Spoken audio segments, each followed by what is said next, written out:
E aí fui entender o que era o luto e procurei estudar sobre isso. Eu nem sabia que existia a psicologia do luto, né? E descobri em São Paulo aqui um instituto que é focado em luto, que faz formação de pessoas. Eu falei, eu vou lá, eu quero entender o que é isso. E mergulhei nesse universo do luto e fui conectando com alguns sentimentos que eu tinha, informações, e entendendo que o luto é um processo, né? O luto é um processo individual, né? Ele não tem prazo de validade, ele não tem regra, cada um vive no seu tempo, né? E do seu jeito. Então a gente ouve muito assim, quem está vivendo o luto, por exemplo, uma viúva que perdeu o marido há 2 anos, mas até hoje, né? Mas como assim você não arrumou ninguém ainda? E a pessoa ainda está lá no sofrimento dela ainda dessa perda, ela não conseguiu ainda elaborar esse processo. E tem que se respeitar isso, né? O luto durante muito tempo, quando ele se prolongava muito, era um adoecimento, inclusive se tratava com remédio. Hoje os psiquiatras estão olhando isso de uma outra forma, essa dor precisa ser sentida.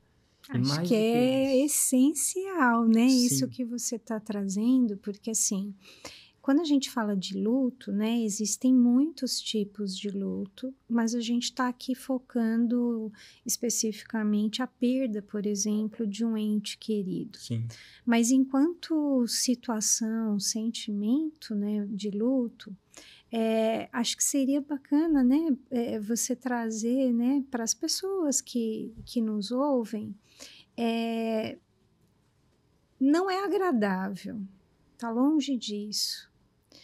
Mas o que que eu posso entender nesse processo que ele não é fechado, porque tem toda uma individualidade, falando da experiência pessoal, quando você diz, né, o tempo é muito particular, porque às vezes as pessoas acham, é o primeiro ano, por exemplo, sem a pessoa, ou por conta de uma data, e às vezes nem é o mais difícil. Às vezes não é no primeiro ano e às vezes a tristeza, essa saudade, ela emerge em outros momentos. Então, conta um pouquinho pra gente, Irineu, assim, o que que eu posso esperar, né, de um luto de maneira normal, né, que faz parte, porque às vezes também hoje a gente tem muito a patologização de tudo, tudo vira doença. um númerozinho de CID, é doença, mas tentando, né, encarar com naturalidade uma situação pela qual todos nós vamos passar e passar mais de uma vez. Como que a gente pode entender? Até mais ou menos neste aspecto, está dentro do previsto, é natural, né? Nós não precisamos ser felizes e estar bem diante de uma situação como essa, e a partir de quando a gente começa a se preocupar com esse luto que aconteceu. Conta um pouquinho pra gente sobre Sim. isso. Acho que tem uma teoria que explica bem isso, né? Existem 2 professores holandeses, Sober e Schutt, que criaram o modelo dual do luto. Acho que é hoje o que existe, assim, para falar sobre o processo do luto de mais moderno, mais atual, e que na clínica isso tem que ser observado, né?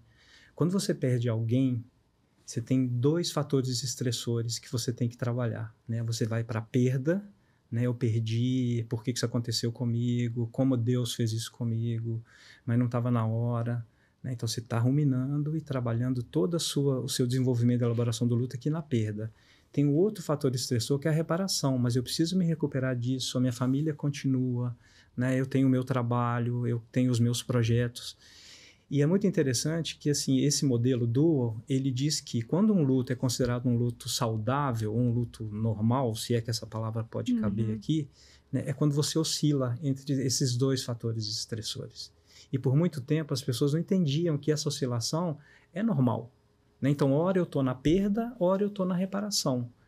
Na clínica, quando a gente está vendo o paciente passando por esse processo onde ele oscila, isso é um bom sinal de que o luto está sendo trabalhado, porque não tem como não vivenciar a dor. Você tem que elaborar esse processo da perda, né? Então, quando você oscila, você está dentro de uma categoria chamada de um luto saudável. E felizmente, quase que 80% das pessoas vivem esse tipo de luto, né? Pode demorar um pouco mais, pode ter mais desafios, mas a maioria vive sim. né? E é importante a gente também entender que as pessoas, quando estão no meio desse processo, vão trazer todas as características deste vínculo que ela tinha com aquela pessoa que ela perdeu. E às vezes, assim, isso aparece também no consultório, a morte pode ser um alívio para determinado tipo de pessoa, né? Sei lá, uma pessoa que vivia na rua porque era viciada em drogas, sempre tendo problema de saúde, problema com a polícia, como não sentir, né, que a perda dessa pessoa, apesar de doída, tem um componente de alívio daquele todo sofrimento que aquela pessoa estava vivendo e que causava em todo mundo também. Só que as pessoas têm um pouco de dificuldade de entender isso e levam para o lado da culpa. Não posso sentir isso. Né? Então, verdade. na clínica, é muito interessante quando vem isso, para que a gente possa trazer para a pessoa, né, a luz para esse negócio e falar, olha, vamos olhar para isso aqui de um outro jeito. Né? E não quer dizer que não vai doer, não quer dizer que vai exigir dessa pessoa um desafio para que ela use os seus recursos. Então, o vínculo, né, de como era esse vínculo de quem você perdeu, ele vai dizer muito de como vai ser o seu luto. Né? E essa questão do primeiro ano, isso é um fato, né? Porque você vai viver pela primeira vez aquelas datas. A gente está vivendo agora, né? Por exemplo, na época de Natal. É uma época que fica todo mundo muito sensível com as questões das perdas, né? Então, as pessoas, elas precisam olhar para estes momentos como uma forma de tentar homenagear essas pessoas que partiram. Mas no primeiro ano ele é muito difícil mesmo, porque pela primeira vez a pessoa está vivendo a experiência de passar um Natal sem aquela pessoa que era muito importante na vida dela. Então, naquela mesa está faltando ele, né, e a saudade dele está doendo em mim. Não tem como ser diferente. E aí, como ritualizar isso? Através de um prato que aquela pessoa gostava, poder falar sobre essa pessoa, de quanto ela era importante. Então, são vários recursos para ressignificar essa perda que essas datas comemorativas trazem para a gente, né?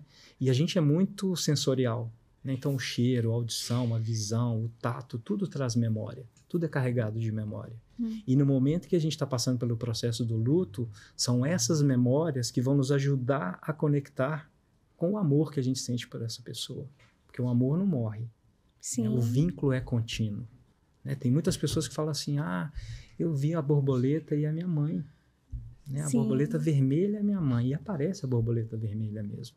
Então, houve uma ressignificação e o vínculo desse amor, ele é um vínculo contínuo. Né? Eu lembro do meu pai todos os dias, desde que ele morreu. Né? E foi em 2015. Foi organizando esse sentimento dentro de mim e hoje eu sinto de um jeito diferente. Já não dói tanto. Hoje é saudade. Então, o processo do luto é quase que uma transição dessa dor para um momento de saudade. E a saudade é uma coisa legal, porque ela te leva para um sentimento que foi positivo. Né? E é uma coisa também que eu converso muito com a minha irmã, que ainda sente muito a perda do meu sobrinho. Né? Assim, a gente precisa lembrar do Daniel, meu sobrinho, filho dela, na alegria, né? Do que ele representou, porque se a gente ficar só na dor da perda, nós vamos eternamente ficar vivenciando isso. Para uma mãe isso é muito difícil,